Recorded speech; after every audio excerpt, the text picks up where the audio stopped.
හරි ඉතින් අපි අද බලන්නේ ඕගොල්ලන්ගේ සයන්ස් වල තියෙන ඇත්තටම භෞතික විද්‍යාව පාර්ට් එකක්. ඉතින් ඕගොල්ලන් ගාන එක්ක මේ වීඩියෝ එකේ හරි ඩිස්ක්‍රිප්ෂන් එකේ දාලා තිනවා. ඕගොල්ලන් පොඩි වෙලාවක් පුළුවන් පෝස් කරලා ඒ ගාන කළා ආයෙ එන්න. ඔයගොල්ලෝ බැරි වුණොත් ඒක එහෙම තියලා ගානට ඊළඟ ගානට යන්න. ඒක කළා අපි මේක බලමු. ඉතින් ඕගොල්ලෝ දැන් ගාන කියවලාදී මේ වගේ රූපසරණක් තමයි තියෙන්නේ.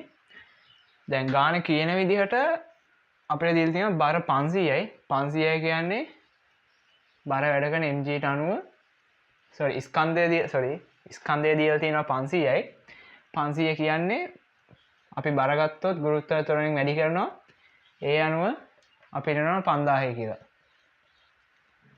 එතකොට බර හරි මේ සහ මෙතන ඉඳන් මෙතනට යන්නේ තප්පර 30ක් කියලා දීලා තියෙනවා. අපි ගානත් එක්ක අපි ගමු ඕන කරන කරුණු. එතකොට අපිට අහන්නේ පළවෙනි ගාන A ස්ථානය සිට ඇති වස්තුව B දක්වා ගමන් කිරීමේ සිදුවන ශක්ති පරිවර්තනය. එතකොට අපි ගත්තොත් දැන් මේ වෙලාවේ අපිට උඩට යනවා. මෙතන ඇතිවන ශක්තිය මෙතන දැන් මේ වෙලාව අවස්ථාවේ උඩට යන අවස්ථාවේ තියෙන ශක්තිය බලුවොත් යන ගමන් නිසා අපිට ගන්න පුළුවන් චලනයක් ඇති වෙනවා. අපිට ගන්න පුළුවන් ඒක චාලක ශක්තියක් විදියට.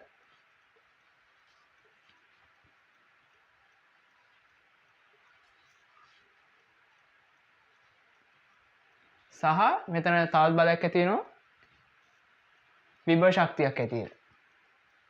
මොකද විභව ශක්තිය ටික ටික වැඩි වෙනවා.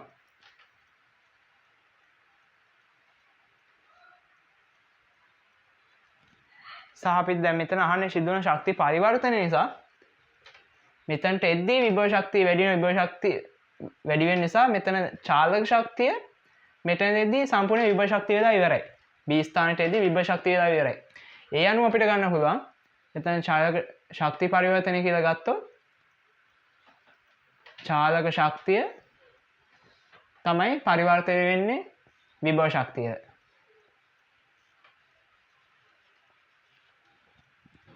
පළවෙනි ගානේ ශක්ති පරිවර්තනය විතරයි අහලා තියෙන්නේ.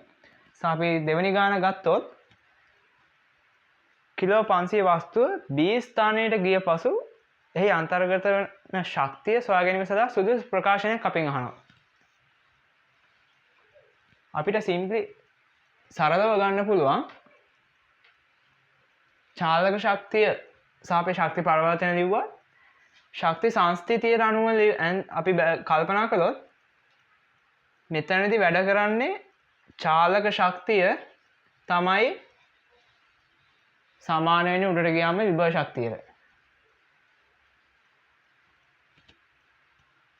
ඒ වගේම දැන් අපිට මෙතන අහලා තියෙන විදිහට දැන් උසත් දන්නවා සහ බර ගුරුත්වාකර්ෂණ අපි තුනම දන්නවා. අපේ චාලක ශක්තිය විතරක්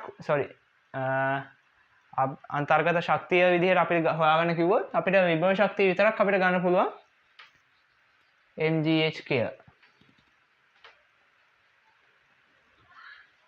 ඉතින් අපි දැන් ප්‍රශ්න දෙකක් බැලුවා. අපි තුන්වෙනි ප්‍රශ්නේ බැලුවොත් තුන්වෙනි ප්‍රශ්නේ තමයි අපේ පළවෙනි ගාන එන්නේ. තුන්වෙනි ප්‍රශ්නේ අහනවා ආනත තලය චලනය වන ප්‍රවේගය. දැන් අපි ගත්තොත් මෙතන ඉඳන් මෙතනට යන්නේ තප්පර 30 කාලයක්. හරි. මෙතන ඉඳන් මෙතනට යන්නේ තප්පර 30 කාලයක්. ඒ කාලය ඇතුළත මේ සම්පූර්ණ අපිට දීලා තියෙන උස 3.2යි. 3.2ක් තමයි මේ උස දීලා තියෙන්නේ. මේ කාලේ නගින්න විභව ශක්තිය යන අපිට තප්පර 30යි ගිහින් තියෙන්නේ.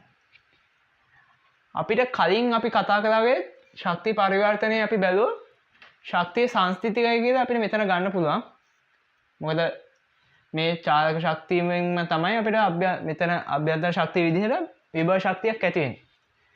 එතකොට භාගය m වර්ගය සමානයි mgh විදිහට අපිට එතන ප්‍රවේගය ගන්න පුළුවන්. m ට m කැපෙනවා. භාගය අපිට v වර්ගය ගන්න පුළුවන් 2gh v සමානයි වර්ගමූල 2gh. අපි මෙතන ගුරුත්ව ත්වරණය දන්නවා 10යි. h දන්නවා 3.2යි. අපිට උත්තරේ ගන්න පුළුවන් 32යි 64යි කියලා. වර්ගමූල 64 කියන්නේ 8යි ms ඍණ 1 විදියට අපිට උත්තරේ එනවා. අපිට ඊළඟ ගාන විදියට බැලුවොත් කිලෝ 500 ආනත් තලයේ දිගේ AB A සිට B දක්වා ගමන් කිරීමට අදාළ ප්‍රවේග කාල ප්‍රස්ථාරය අහනවා. අපිට ගාන දිහා බැලුවොත් ගානේ කියන්නේ මොකක්ද? ගානේ කියන්නේ ආනත තලයේ දිගේ චලනය වෙන්නේ ඒකාකාර ප්‍රවේගය කියලා. ඒකාකාර ප්‍රවේගයක් කියන්නේ අපි මේ වගේ ඇන්දොත් ප්‍රවේග කාල ප්‍රස්ථාරේ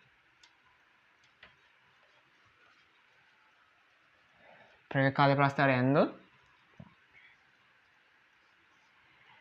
මේ නගින මෙතන ඉඳන් ඒකාකාර ප්‍රවේගයෙන් චලනය වෙනවා කියන්නේ ඒ චලිතේ පුරාම තියෙන්නේ මෙතන v කියලා ගත්තොත් එකම ප්‍රවේගයක්. මෙතන හැටියට 8යි ms.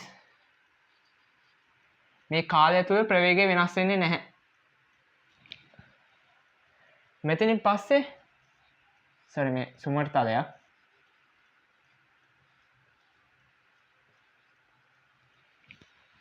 එතනින් පස්සේ මොකක්ද අපිට කියන්න පුළුවන්? ගානේ කියලා තියෙනවා එතනින් පස්සේ ආනත තලයේ තැබුව විට සුමට තලයේ මතට පතිත වුණාට පස්සේ පටියම ටික දුරක් ගමන් කළා ස්කන්ධය ඇති වස්තුව නතර වෙයි කියලා. ඒ කියන්නේ මේ B කියන ස්ථානයට ආවට පස්සේ මේක යම් දුරක් ගිහිලා නවතින අනිවාර්යෙන් මෙතන ඝර්ෂණ බලයක් තියෙන්න ඕනේ.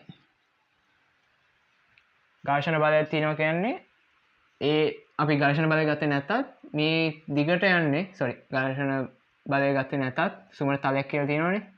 අපිට වෙනත් මොකක් හරි වායු ප්‍රතිරෝධ ඝර්ෂණ සුමට තලයන ඝර්ෂණ බලය නැහැ කියලා අපි ගන්නවා. එතකොට අපිට වායු ප්‍රතිරෝධයක් හරි මොකක් හරි නිසා මෙතන නවතිනවා කියලා අපි උපකල්පනය කළොත් මේ නවතිද්දී අපිට ප්‍රස්ථාරය වැඩ කරන්නේ ප්‍රවේගයේ අඩුවීමක් අපි සලකුණු කරන්නේ මෙහෙමයි. ප්‍රවේගයේ මන්දනයක් තමයි එතන ඉඳන් ඇති වෙන්නේ. ඒක පැහැදිලි කියලා මම හිතනවා. එතකොට අපිට ප්‍රවේග කාල ප්‍රස්ථාරය විදිහට ගන්න පුළුවන් හතරවෙනි ප්‍රශ්නේ. ගන්න පුළුවන් මෙන්න මේ විදිහට.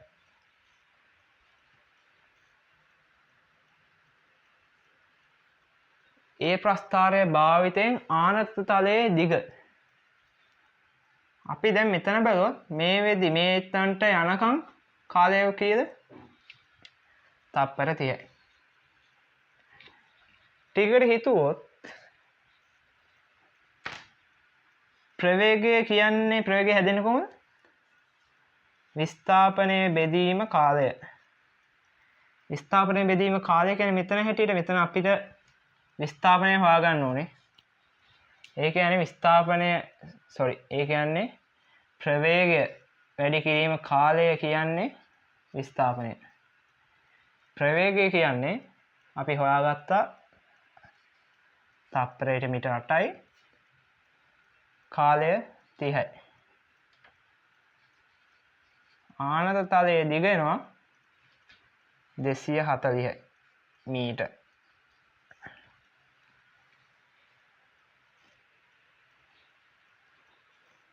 ඉතින් අපිට එතකොට කීවෙනි ප්‍රශ්නේද?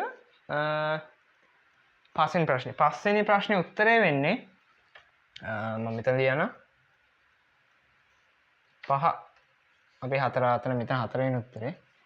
පස්වෙනි ප්‍රශ්නෙට උත්තරය එන්නේ 240 මීටර්. සරල දේවල් පාවිච්චි වෙන්නේ. ඉතින් ඒ වගේ දැන් අපිට අන්තිම ගාන අහනවා 6 වෙනි ප්‍රශ්නෙට.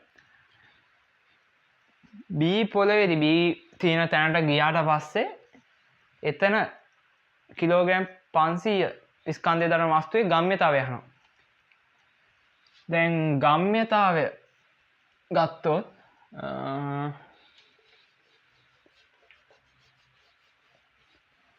ගම්‍යතාවය කියන්නේ සූත්‍ර හැදෙන කොහොමද? P සමානයි MV කියලා තමයි අපි ගම්‍යතාවය ගන්නෙ. B ස්ථානයට ගියාට පස්සේ ගිය ගමන් මෙතන කියන්නේ B ස්ථානයේ කෙළවරේදී තමයි මෙතනට වෙනකන් ඒකාකාර ප්‍රවේගයක් වෙලා තියෙන්නේ. මෙතනින් තමයි සුමන තලයට ඇතුල් වෙන්නේ. එතකොට මේ අවස්ථාවේදී ප්‍රවේගය අපි කලින් හොයාගත්ත ප්‍රවේගයම ගන්න පුළුවන්. තප්පරයට මීටර 8යි කියලා. 8 අපිට ස්කන්ධය මුලින් දාන්න ඕනේ. ස්කන්ධය ආදේශ කළ කිලෝග්‍රෑම් 500යි ගුණ කිරීම 8යි. මේ ගම්‍යතාවයේ ඒකක බැලුවොත් මෙතන දැන් තියෙන්නේ kg, මෙතන මේ m වල ඒකකය, v වල ms ශ්‍රේණ එක තමයි ඉන්නේ ප්‍රවේගීය වේගකය. මේකට අපිව මාන විශ්ලේෂණය කියලා එකක් තියෙනවා. ඔයගොල්ලෝ උඩට ඉගෙන ගද්දී ඒක හම්බෙයි. මේ 4000 එන්නේ. එතකොට 4000යි kgms ශ්‍රේණ එක තමයි ගම්‍යතාවයේ ඒකකය. ඉතින් ලොකු දේවල් තිබ්බේ නෑ. පොඩි කරුණු තිබ්බේ. හිතනවා ඔයගොල්ලෝ ඔක්කොම හදාගන්න ඇති කියලා කලින් අර පෝස්ට් කරන්න කිව්ව වෙලාවේ. ඉතින් මේ වගේ ගානකින් ආයෙ හම්බෙමු. Thank you.